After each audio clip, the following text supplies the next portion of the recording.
Të betohet shpene që unë nuk ka ditë që nuk i mendoj dhe nuk lotoj me veten time se si do jetë funerali prindërve të mi. Wow. Një ditë bukur, pastor, futem për herë në shtëpi, i shikoj herë i vrentur, herë dua të hapësirën time, edhe ata me rutinën e veta, kupton? Rridhe, bëj muhabet me ti me më, që ma falë zodi o zode, gjithë ata që kanë nëna di keme jetë gjatë, lumë goja, edhe po rria një ditë po i merja aromën, po ja shikoja sytë, po ja shikoja faqet si lëvizin, në rrudhat, lëvizjen.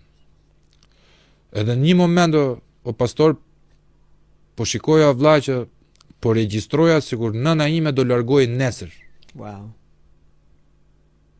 Dhe unë doja pafundësisht të krijoja memorie të bukura që t'i kem të skeduluara në memorin time, sepse unë e di që fataliteti është që unë një ditë nënën dhe babën tim nuk kam për t'i pasur dhe atë ditë unë do jem jetim vlla. Kështu është jeta. Dhe unë nuk kankohem për fatin, për fatalitetin, sepse nuk është se po më ndodh vetëm mua, i ka ndodhur të gjithëve. Unë dua që të ndryshoj perceptimin mbi atë gjë. Që nuk kam se ngele me pengje pse se bëra sa ishin gjallë, po do t'i bësh tani që janë gjallë të gjitha gjonat më të mira që ti ke në dorë për të bërë për ata. Është shumë e vërtetë. Dhe kjo lloj gjë mua ma ka ndryshuar komplet vlla, sepse mendoj në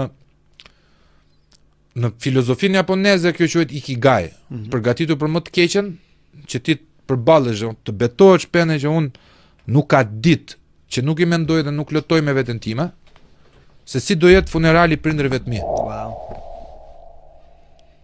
Lumë prindit që të kanë. Më dhëm shpirti, por ajo më përgatit për një ditë fatale që do vi dhe qoftë sa më larg o Zot, por nga ana tjetër më mbush edhe me dashuri vlla, sepse e di që janë përkohshëm, si çdo gjë tjetër.